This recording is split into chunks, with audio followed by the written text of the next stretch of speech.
¿Qué tal, Jorge? Buen día. Hola, ¿qué tal? Buen día, ¿cómo están ustedes? Bueno, se sigue con el alegato, ¿no?, por parte de los familiares de las víctimas de AMIA en el verdadero juicio por encubrimiento, ¿no? Sí, efectivamente. El día de ayer hubo una nueva sesión donde el centro fue la nueva intentona de encubrimiento que curiosamente fue denunciado por el secretario de Estado Simadivela contra el ministro Garabano. Yo te escuchaba recién, Gato, en esta reflexión que hacías, y efectivamente está dentro del mismo fenómeno de deslizado institucional que nos lleva a realmente a tener una sensación de mucha indefensión y de pérdida constante, semanal, de un escalón más en el Estado de Derecho. Pensemos que en el juicio anterior, original, de Galeano, hubo gente años preso injustamente. Estamos hablando que más allá de cualquier cosa, hubo gente que estuvo 5 años presos por una causa armada para desviarla y tratar de llegar a una conclusión mentirosa. También en el mismo proceso y en el mismo fenómeno tuvimos recientemente a 2 personas presas como Zanini y Delía, 3 meses presos en el marco, mientras, por ejemplo, Galeano, que estaba acusado por la Fiscalía, pedí con un pedido de 14 años de prisión, por supuesto, y con derecho, sigue libre hasta que la justicia se expida. O los exfiscales Mühlen y Barbaquia, ¿no?, que están realmente, la denuncia justamente de Simadevilla es que están siendo protegidos por el gobierno, ¿no? Sí, ahí en ese juicio hay una serie de protectorados claves, digamos. Garabano se dedica a proteger a los 2 fiscales, Abruz se dedica a proteger a Beraja, Anzorrey y Menem también tienen de alguna manera una protección que se expresa en que Menem tiene ya una causa no totalmente firme, falta expedirse a la Corte Suprema por el tráfico de armas, tráfico de armas por otra parte que creo explica bastante de los atentados del 92 y el 94 por ser parte obviamente de relaciones, de meterse en un conflicto internacional ajeno a la realidad de Argentina y de América Latina, ¿no?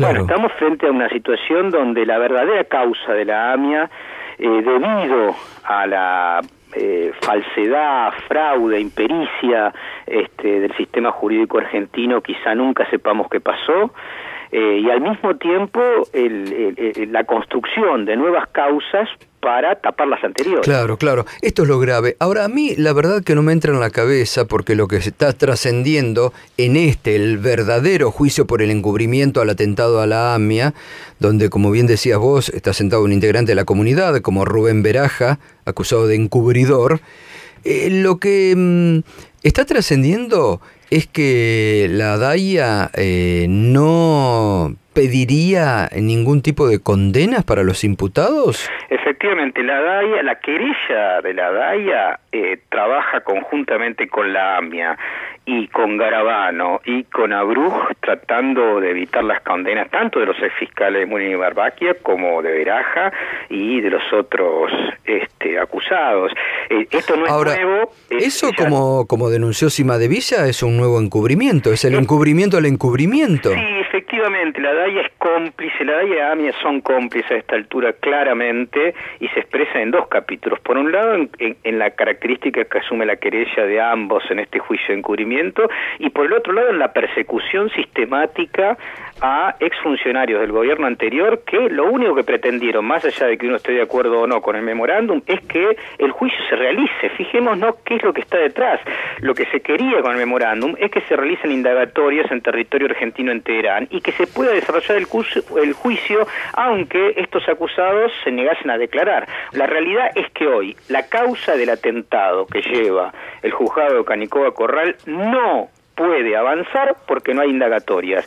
Y no hay indagatorias porque la Corte Suprema dio de baja el memorándum, porque Irán tampoco lo aceptó, también hay que decirlo, pero la realidad es que estamos en una situación de impas y lo único que tenemos es el encubrimiento. Ahora, ¿qué busca la DAIA y la AMIA?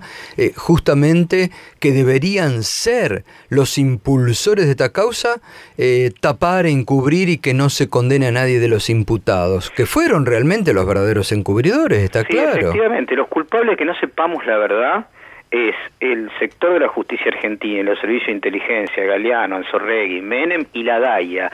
Y creo a esta altura que hay que decirlo y subrayarlo, la DAIA y la AMIA no son representantes de un sector de la colectividad judía argentina, sino son básicamente furgón de cola y a veces locomotora de un proyecto político de país. Utilizan los aspectos identitarios de los judíos simplemente para hacer política al servicio de los sectores más concentrados de la Argentina. Si no lo decimos, somos cómplices nosotros también.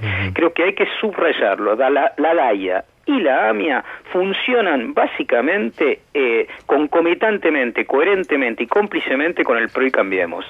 Jorge, ¿qué tal? David Cufré te saluda, buen día. Hola, buen día. ¿Y esto tiene que ver también con la política internacional, con algún posicionamiento con un sector de la política en Israel o no? Es clave, digamos, la DAIA y la AMIA han asumido lamentablemente el rol de la embajada paralela de la derecha israelí, y esto es muy doloroso porque ellos podrían ser fieles a los proyectos fundacionales, en el caso de la AMIA de ser una mutual de ayuda mutua, y en el caso de la DAIA, nacida en 1935, de lucha contra toda forma de discriminación, el nazismo y la judiofobia. Bueno, han abandonado eso que está en sus estatutos, que algún día también tendrá que revisarse, porque realmente están haciendo cualquier cosa menos cumplir con los objetivos que se comprometieron ante la IGJ, y lo que hacen básicamente es hacer política y promocionar cuadros al interior de esas organizaciones para ser parte de la derecha argentina. Veamos el caso de Abruj, veamos el caso del rabino Berman, veamos otros casos similares que en realidad lo único que hacen es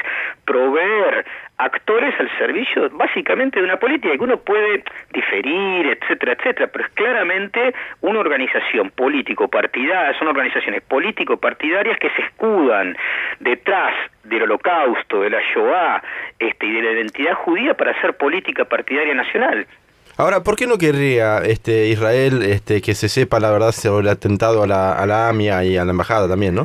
No, yo lo que creo básicamente es que Israel se maneja por una lógica absolutamente propia de intereses estratégicos de seguridad que uno puede entender, diferir, discutir, y a Israel lo único que le interesa es que Irán sea culpable más allá de que haya o no evidencia. O sea, que se lo declare culpable más allá de que sea o no. Claro, más allá de que sea o no, que pudo haberlo sido, esto lo subrayo y lo vuelvo a decir, pudo haberlo sido con Hezbollah, etcétera, etcétera, los indicadores que hay demostrarían por ahora que por ahí vino ambos atentados en el 92 y 94, pero Israel necesita que sea culpable, más allá de que no haya evidencia, y sobre todo necesita que haya culpable y no haya nunca juicio, porque si hay juicio, hay 7, 8, 10, 15, 20 condenados y se termina ahí. Ahora, si no hay juicio, tenemos a Irán condenado para siempre y so pena de poder ser, en todo caso, al servicio de intereses de la seguridad israelí, bombardeado el día de mañana, en el marco de intereses actuales de la seguridad de Israel y no vinculados al atentado de la AMIA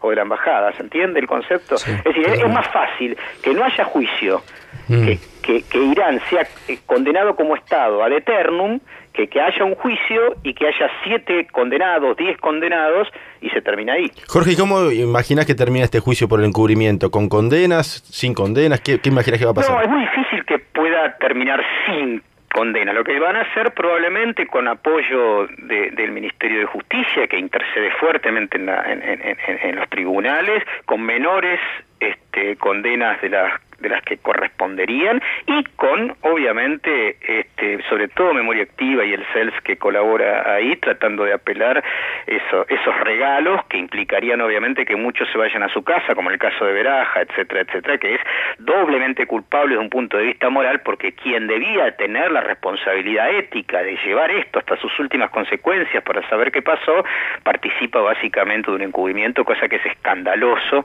en la historia de nuestro país. Muy bien, Jorge, muchas gracias como siempre por aportar la información. Hasta luego, que tengas buen día.